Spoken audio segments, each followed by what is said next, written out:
Bienvenidos al Ministerio de Rey de los Reyes. Y el título de hoy se llama El llamado de Isaías. En Isaías capítulo 6, versículo 3 hasta el 11. En este capítulo encontramos el llamado y la nueva misión encomendada al profeta Isaías. Anteriormente dijimos que cronológicamente y también desde un punto de vista lógico, el libro de Isaías comienza con este capítulo, que constituye la crisis en la vida de Isaías y le introduce en el oficio profético. Antes de este incidente no tenemos ningún registro sobre su vida o de su relación con Dios. Su ministerio comenzó cuando murió el rey Uzías. Y en los versículos de este capítulo podemos conocer la visión del Señor que el profeta Isaías pudo contemplar.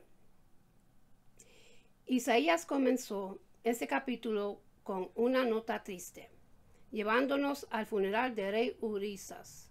Uzías había sido un buen rey y acaba de morir. En realidad hay muchas personas que opinan que Uzías fue el último gran rey del reino de Sur, es decir, del reino de Judá, y que después de su muerte ya no se podía ver más la gloria del Señor. Y creemos que puede haber sido cierto. Uzías había logrado dominar a los filisteos, a los árabes y a los amonitas. Él había gobernado la nación por 52 años y su nación había sido bendecida por Dios desde un punto de vista material. Durante este periodo, de acuerdo con la promesa de Dios, el profesor Desleches dijo: la gloria nacional de Israel también murió junto con el rey Uzías y nunca ha podido ser recuperada hasta el día de hoy. Ahora, en el año en que murió el rey Uzías, Isaías estaría pensando lo siguiente: bueno, el buen rey Uzías ha muerto y ahora todo se va a desmoronar. Israel sería llevado en cautiverio, se acabaría la prosperidad y llegará un periodo de depresión y después el hambre. Con esta inquietud en su mente, Isaías hizo lo que cada persona debería hacer. Fue al templo, fue al lugar apropiado, al lugar donde podría tener un encuentro con Dios. En el libro de Salmos, capítulo 29, versículo 9, dice: en su templo todo proclama su gloria.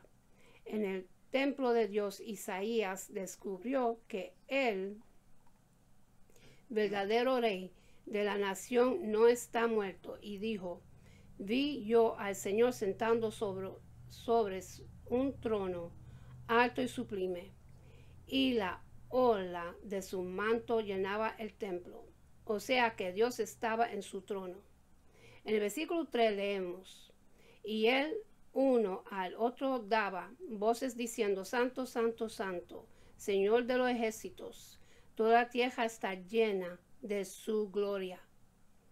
Esta es una imagen de la santidad y de la gloria de nuestro Dios. Él está en una posición elevada, alta, sublime, y si nosotros pudiéramos verlo a Él hoy de esa manera, en esa posición, nos libraremos de vivir en un nivel espiritual bajo, y algunos se librarán de esa familiaridad fácil que algunos parecen tener con Jesús. Hablan de Él como si fuera un camarada cualquiera y como si pudiera hablar de Él de cualquier manera que se le ocurra. Usted no puede entrar precipitadamente en la presencia de Dios. Él no lo permite. Usted puede ir al Padre a través del Señor Jesucristo, que es la única forma en que usted puede acercarse a Él. Usted nunca puede aproximarse a Él en bases a la clase de persona que usted es. Usted puede llegar a Él porque está en Cristo. Unido a Cristo, el Señor Jesucristo lo dijo bien, claro cuando dijo: nadie viene al Padre sino por mí. Libro de Juan, capítulo 14, versículo 6. Si usted es un hijo suyo, puede entrar con libertad y confianza al trono de la gracia, pero usted no puede acercarse a Dios de ninguna otra manera. El versículo 4 de este 5º capítulo de Isaías continúa diciendo: los cimientos de los umbrales se estremecieron con la voz de que clama, y la casa se llenó de humo. Aquí la voz del que clamaba se refiere a las voces de los serafines que estaban proclamando la santidad de Dios. Qué efecto produjo esta visión en la vida del profeta Isaías. Bueno, vemos lo que dice el versículo 5. Entonces dije: ay de mí que soy muerto, porque siendo hombre inmundo de labios y habitando en medio de pueblo que tiene labios inmundos, han visto mis ojos al Rey del Señor de los ejércitos. Isaías era un hombre de Dios antes de haber tenido esta experiencia, pero aún tuvo un efecto tremendo sobre él. La reacción de Isaías a semejante visión fue revolucionaria. Se vio tal como realmente era en la presencia de Dios, como una persona incapaz, como una obra sin terminar. La visión le reveló su condición. Cuando pudo contemplar a Dios, pudo verse a sí mismo. El problema que muchos de nosotros tenemos hoy es que no vivimos a la luz de la palabra de Dios. Si lo hiciéramos, nos veríamos a nosotros mismos en nuestra verdadera condición. De esto está hablando Juan en el primer capítulo de su primera carta, versículo 7. Pero si andamos en luz, como Él está en luz, tenemos comunión unos con otros, y la sangre de Jesucristo, su Hijo, nos limpia de todo pecado. Si vivimos a la luz de su palabra, vamos a ver exactamente lo que vio Isaías, que somos como una obra sin terminar y que tenemos labios impuros. Usted nunca ha visto realmente al Señor. Si usted cree que es digno, que merece algo o que tiene algo que reclamarle a Dios, esta experiencia no fue única de Isaías. Job tuvo una experiencia similar a la del profeta. Recordemos que al estudiar el libro de Job, vimos que su reacción fue decir: me aborrezco a mí mismo. Se consideraba a sí mismo como un hombre justo. Podría mantener su integridad ante la presencia de amigos que estaban intentando desolarle o humillarle. Estos amigos le dijeron que era un pecador corrompido, pero él les miró fijamente y le dijo: por lo que yo sé, soy un hombre justo. Y desde su punto de vista, él tenía razón. Incluso podemos decir que ganó esa polémica contra ellos. Pero Job no era perfecto. Cuando él estuvo ante la presencia de Dios, ya no quiso hablar más sobre mantener su justicia propia. Y cuando Job vio realmente quién era él, dijo: de oídas te conocía, mas ahora mis ojos te ven. Por eso me aborrezco y me arrepiento en polvo y ceniza. Job capítulo 42, versículos 5 y 6. Si usted vive a la luz de la palabra de Dios, podría verse a sí mismo y entonces sabrá que incluso como hijo de Dios, usted necesita la sangre de Jesucristo para que le limpie de todo pecado. Usted encontrará que otros hombres tuvieron la misma reacción cuando se acercaron a la presencia de Dios. Juan, por ejemplo, en la isla de Patmos, escribió en Apocalipsis capítulo 1, versículo 17, cuando lo vi caí a sus pies como muerto.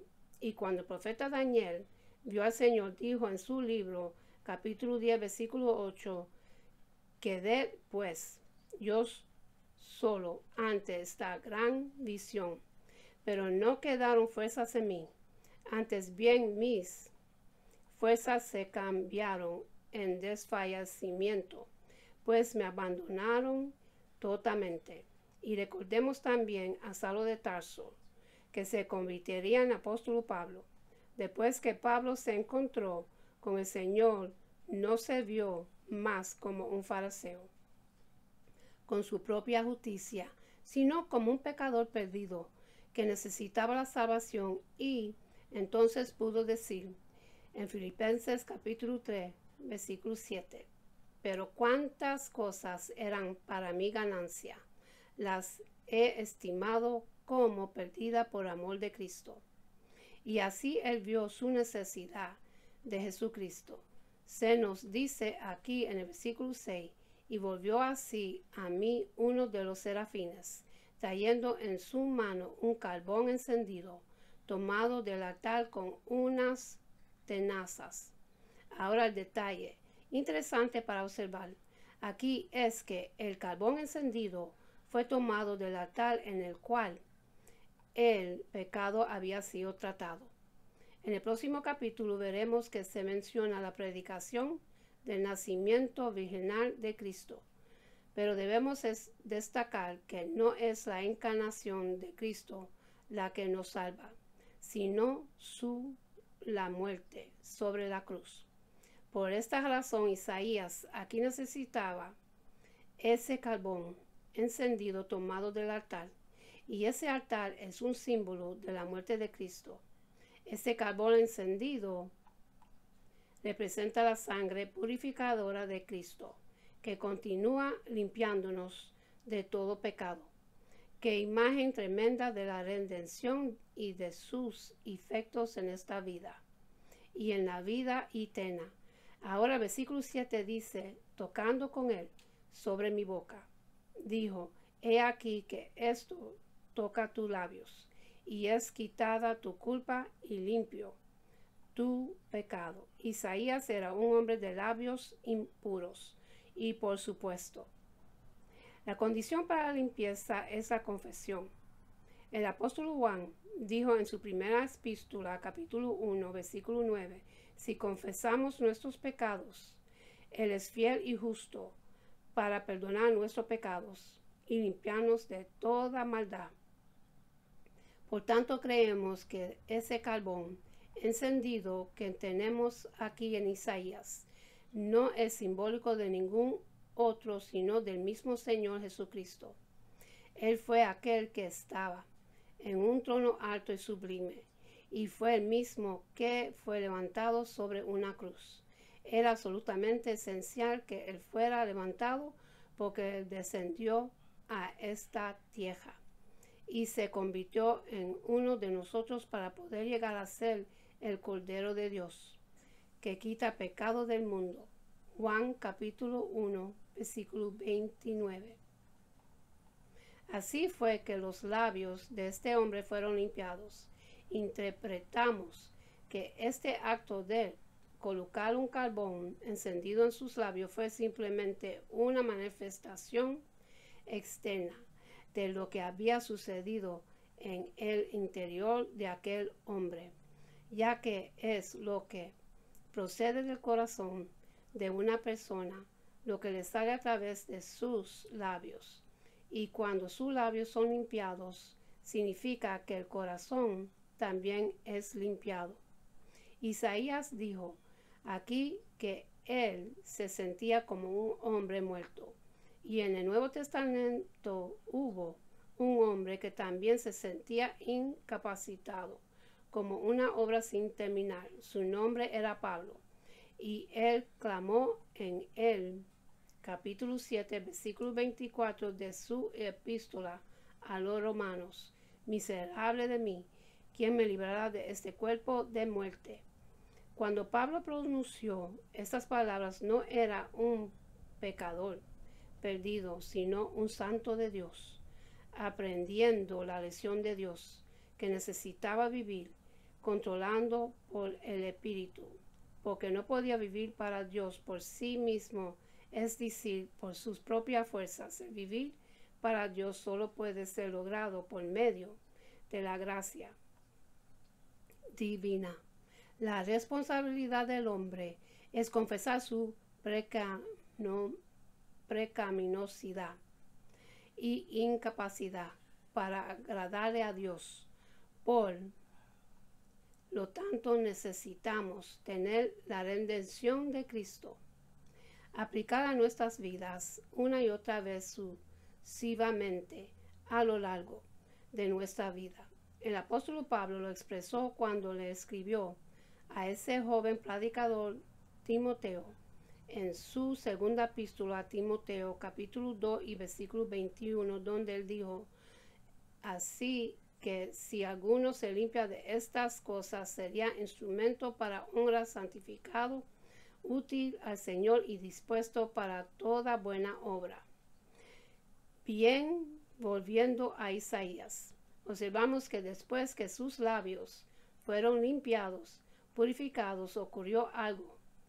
Leemos el versículo 8 de este capítulo 6 de Isaías. Después oí la voz del Señor que decía: ¿a quién enviaré y a quién irá por nosotros?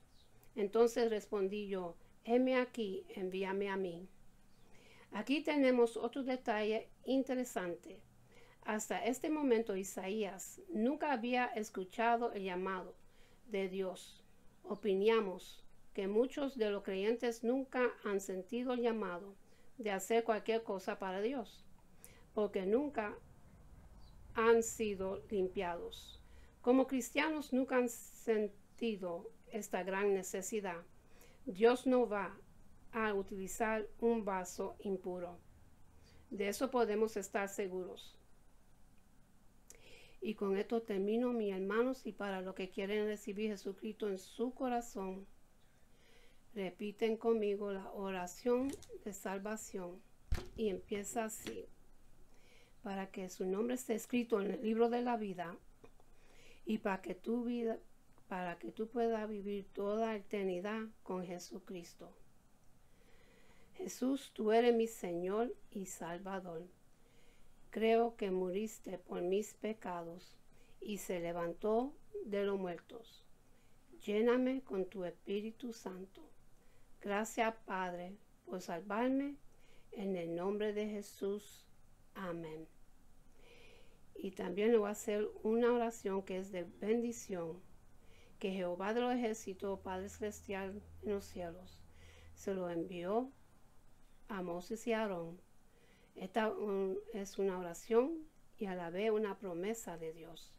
Y es de bendición para el pueblo de Dios, lo cual que se consigue en el libro de Números, capítulo 6, los versículos 24 hasta 26, y dice así: Jehová te bendiga y te guarde.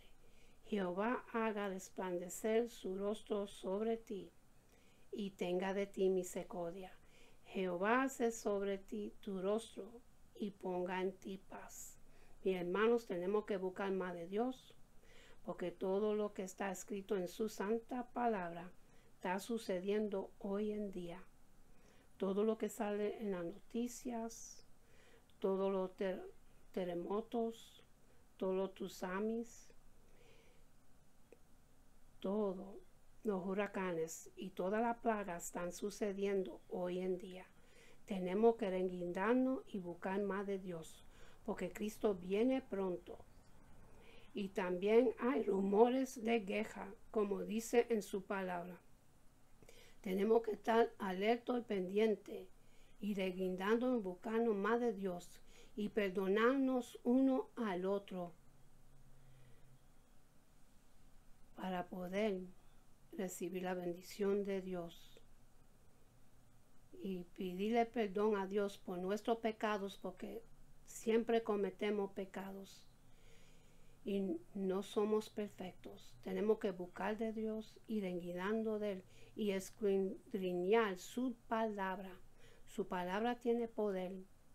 Su palabra nos ayuda en todo. Es el manual de nuestra vida que nos guía, que nos instruye y que nos enseña nuestra caminar y que nos enseña todo lo que es de Dios y todo lo que viene de Dios. Si no es por Dios, no tuviéramos vivo, no tuviéramos hogar, no tuviéramos carro, no tuviéramos trabajo, no tuviéramos nada, porque Dios lo da y lo hace todo. Busquemos de Dios, mis hermanos. Y hasta la próxima, que Dios me los bendiga y me los guarde. Tengan una buena noche y a buen amanecer. Y hasta la próxima. Amén.